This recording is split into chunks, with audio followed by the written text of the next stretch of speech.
আপনি যদি এই ভিডিওটা ক্লিক করে থাকেন তাহলে অনুরোধ করব আগামী কয়েক মিনিট অন্তত স্ক্রল করবেন না, এই ভিডিওটা শেষ পর্যন্ত দেখতে থাকুন। এটা আপনার জীবনের মোড় ঘুরিয়ে দিতে পারে অথবা অনেক কিছু শেখাতে পারে। আমরা বিগত 8-9 বছর ধরে হাজার হাজার ভিডিও বানিয়েছি। এই ভিডিওটা একটু ভিন্ন ধরনের, একটু আলাদা। সবার এই ভিডিওটা দেখা উচিত। রাত এখন 2টা বাজে। একজন স্কুল ছাত্র বিছানায় শুয়ে শুয়ে ভিডিও স্ক্রল করছে। পাশে খোলা বই, কিন্তু তাতে ধুলো জমে আছে। ভাবুন তো একবার, আগামীকাল সকালবেলা স্কুল, অনেক রাত হয়ে গিয়েছে, কিন্তু এই মুহূর্তে দেশের শত শত নয়, হাজার হাজার নয়, লাখ লাখ শিশু কিছু পড়ছে না, ঘুমাচ্ছে না, তারা নতুন করে কিছু শিখছেও না, তারা শুধু স্ক্রল করছে। একটা ভিডিও, এরপর আরও একটা ভিডিও, এরপরে আরও একটা। মাত্র 5 মিনিটের জন্য একটা ফোন হাতে নেওয়া একটা শিশু, কিশোর বা তরুণ কখন যে ঘন্টার পর ঘন্টা সময় অতিবাহিত করে ফেলেছে সে সেটা নিজেও টের পায় না। সবচাইতে ভয়ের ব্যাপার হচ্ছে তার জীবন থেকে যে সময় চুরি হয়ে যাচ্ছে সেটা সে বুঝতেও পারছে না। না, আজকে আমি সোশ্যাল মিডিয়াকে দোষ দিতে আসিনি, আমি শুধু বাস্তবতাকে তুলে ধরতে এসেছি। সোশ্যাল মিডিয়া কিন্তু খুব একটা খারাপ কিছু না। ফেসবুক খারাপ না, টিকটক খারাপ না, এমনকি ইউটিউবও খারাপ কিছু না। খারাপ হচ্ছে আমরা কিভাবে এটাকে ব্যবহার করছি। ঠিক যেমন একটা ছুরি দিয়ে ফলও কাটা যায়, অপারেশনও করা যায়, আবার মানুষকে আঘাতও করা যায়। চলেন একটা বাস্তব উদাহরণ কল্পনা করি। 9ম শ্রেণীর ছাত্র রাহাত, সে নিয়মিত স্কুলে যেত, ঠিক মতো পড়াশোনা করতো, প্রতিদিন সে সবার কথা মেনে চলতো, বিকালে মাঠে গিয়ে খেলতো, স্কুলে চমৎকার রেজাল্টও করতো।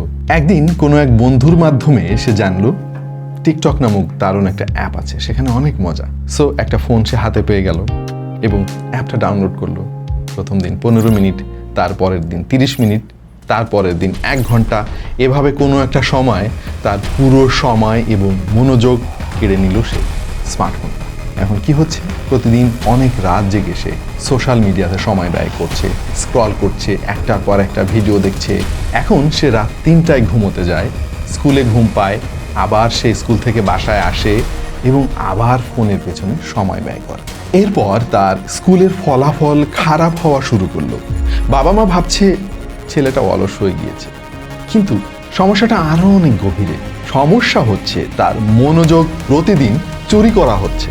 আপনি কি জানেন, প্রতিবার সোশ্যাল মিডিয়াতে নতুন নতুন জিনিস দেখা বা কোনো একটা ভিডিও দেখা, এর ফলে কি হয়, আমাদের মস্তিষ্কে ডোপামিন নামক একটা কেমিক্যাল নিঃসৃত হয় এবং আমরা আনন্দ অনুভব করি।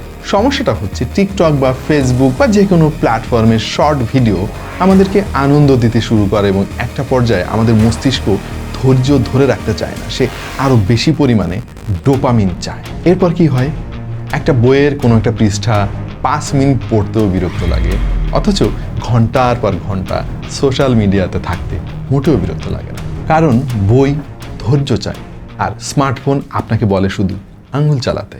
এবং এর ফলে শুধুমাত্র পড়ালেখার ক্ষতি হয় না, আপনার স্বাস্থ্যের ওপরেও কিন্তু ব্যাপক প্রভাব পড়ে। রাত জেগে ফোন ব্যবহার করলে ঘুম কমে যায়, চোখের উপরে চাপ পড়ে, পরদিন মাথা ভার লাগে, মনোযোগ কমে যায়, মেজাজ খিটখিটে হয়ে যায়। অনেক কিশোর বা তরুণ ক্লাসে ঠিকই বসে থাকে, কিন্তু তার মনোযোগ থাকে স্মার্টফোনের দিকে। কখন একটু সময় পাবে আবার নতুন করে নতুন ভিডিও সে দেখতে থাকে। আগে পরিবারের সবাই মিলে একসঙ্গে আমরা আড্ডা দিতাম, গল্প করতাম, আমরা বিকালে খেলতে যেতাম, বন্ধুদের সঙ্গে বসে আড্ডা দিতাম। বাট এখন একটা ঘরে যদি 5 জন মানুষ থাকে, 5 জন মানুষ 5 ধরনের ডিভাইস দিয়ে সোশ্যাল মিডিয়াতে ব্যস্ত।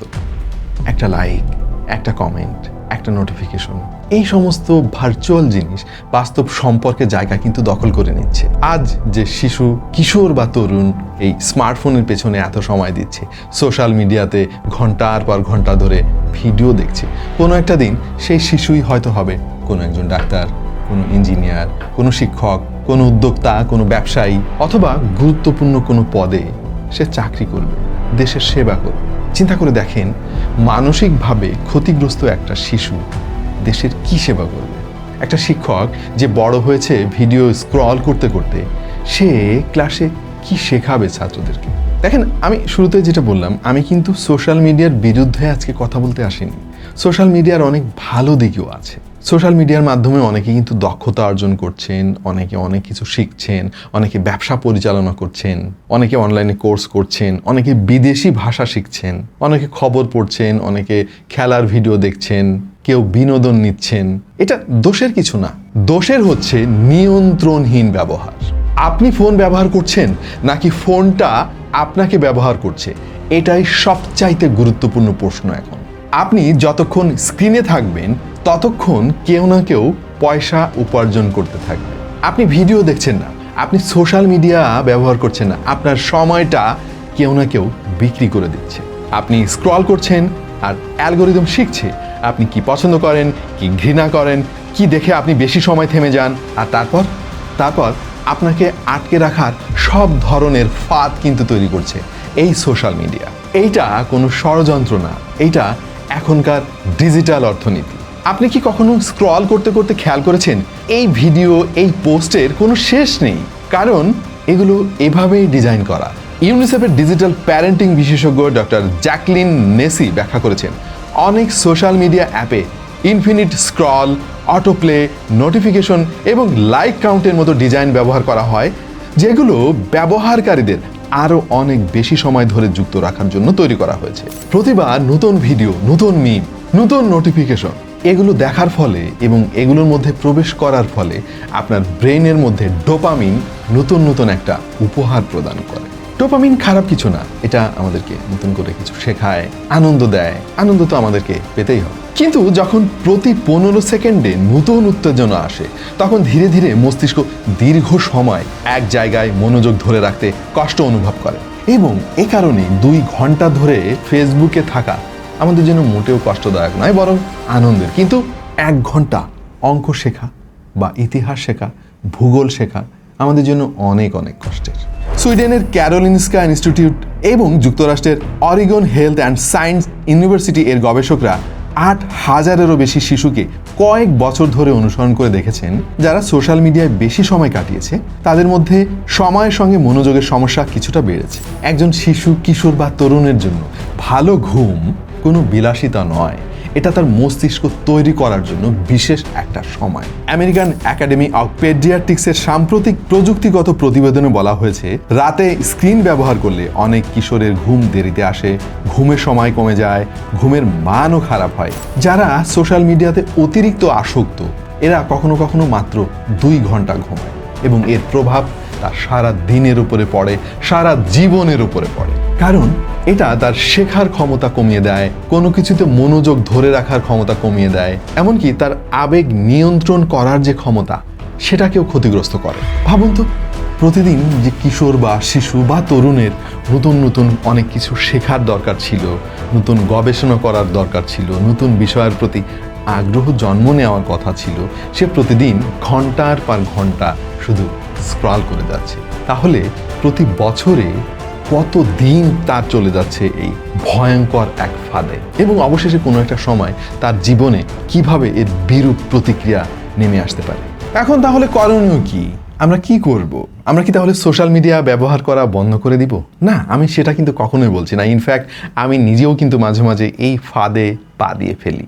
আমার বক্তব্য হচ্ছে, আমার ভুল কিন্তু এখন আমি বুঝতে পারি। আপনি যখন নিজের ভুল বুঝতে পারবেন, তখন আপনি কিছুটা হলেও সংযত হবেন, কিছুটা হলেও আপনার এই ক্ষতি থেকে নিজেকে পুনরুদ্ধার করতে পারবেন। আমার এই ভিডিওর উদ্দেশ্য কিন্তু সেটাই। তাহলে কি করা যায়? ঘুমের অন্তত 2 ঘন্টা আগে সোশ্যাল মিডিয়া থেকে বাইরের জগতে পদার্পণ করুন, এবং ফোনটা যদি সম্ভব হয় বন্ধ করে রাখুন। যারা স্টুডেন্ট রয়েছেন তারা পড়ার সময় ফোনটা দূরে রাখুন অথবা সাইলেন্ট মোডে দিয়ে রাখুন। যারা নিয়মিত সোশ্যাল মিডিয়া ব্যবহার করেন তারা একটু নিজের স্ক্রিন টাইমটা দেখুন, প্রতিদিন কি পরিমাণে সময় আপনি ফেসবুক বা সোশ্যাল মিডিয়াতে ব্যয় করেছেন, এবং নিজেকে প্রশ্ন করুন, যে সময়টা আপনি কাটিয়েছেন সোশ্যাল মিডিয়ার পেছনে দিয়েছেন, কতটুকু শিখতে পেরেছেন, আপনার কি কাজে লেগেছে। যে দিনটা একবার চলে গিয়েছে সেই দিনটাকে চাইলে আপনি ফেরত আনতে পারবেন। যদি সোশ্যাল মিডিয়া ব্যবহার করতেই হয় তাহলে দিনের নির্দিষ্ট একটা সময় বেঁধে দিন। ধরুন সেটা হতে পারে রাত 8টা থেকে 9টা, অথবা 10টা থেকে 11টা, অথবা যে কোনো একটা সময়। আপনি সেই নির্দিষ্ট সময়ের মধ্যে সোশ্যাল মিডিয়া ব্যবহার করুন, তার বাইরে কখনোই ব্যবহার করবেন না। প্রয়োজনে বই পড়ুন, আপনার ক্লাসের কাজ শেষ করুন, বাইরে যান, খেলতে যান, বন্ধুদের সঙ্গে যোগাযোগ করুন, সরাসরি কথা বলুন, শারীরিক পরিশ্রম করুন। মোস্ট ইম্পর্টেন্টলি আপনার পরিবারকে সময় দিন। আজ পৃথিবীর সবচাইতে দামি জিনিসটা আপনার টাকা পয়সা বা সম্পদ নয়, আপনার সময়ও নয়। দামি জিনিস হচ্ছে আপনার মনোযোগ। কারণ যে আপনার মনোযোগ নিয়ন্ত্রণ করতে পারে সে আপনার সময় নিয়ন্ত্রণ করতে পারে। যে আপনার সময় নিয়ন্ত্রণ করতে পারে সে আপনার গোটা দুনিয়াটা নিয়ন্ত্রণ করতে পারে, আপনার জীবন নিয়ন্ত্রণ করতে পারে। তাই সোশ্যাল মিডিয়া ব্যবহার করুন, শিখুন, উপার্জন করুন, কিন্তু নিজেকে বিসর্জন দিয়ে নয়, নিজের ভবিষ্যৎকে হুমকির মুখে ফেলে দিয়ে নয়, পরিবারকে বা বন্ধু বান্ধবকে নিজের জীবন থেকে বিচ্ছিন্ন করে নয়। মনে রাখবেন, আপনার জীবন কারোর ব্যবসার পণ্য নয়, আপনার ভবিষ্যৎ কোনো সোশ্যাল মিডিয়ার অ্যালগোরিদম নয়। আপনার ভবিষ্যৎ আপনার হাতে, সুতরাং সেটাকে নিয়ন্ত্রণ করতে শিখুন। ভালো থাকবেন। আল্লাহ হাফেজ।